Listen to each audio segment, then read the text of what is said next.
अशा पद्धतीनं घोषणा करत ही अंत्ययात्रा काढण्याची पद्धत होती। ही गोष्ट त्याला कोणत्याही पुजाऱ्यांनी कोणत्याही कथावाचकांनी सांगितली नाही।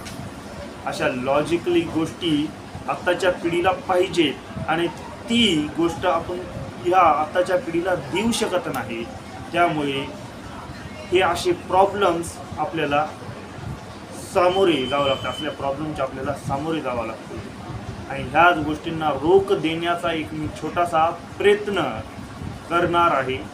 मी एक व्हॉट्सअप ग्रुप बनवणार आहे, त्यावर मी रोज 1 घंटा एक लिंक सेंड करेल, ज्याच्यामध्ये मी 1 घंटा तुमचे प्रश्न ऐकेल। जर मला त्या प्रश्नांची उत्तरं मला स्वतः माहिती नसेल, लॉजिकली किंवा आध्यात्मिक पद्धतीने दोन्ही पद्धतीने मी उत्तर देण्याचा प्रयत्न करेल। जर मला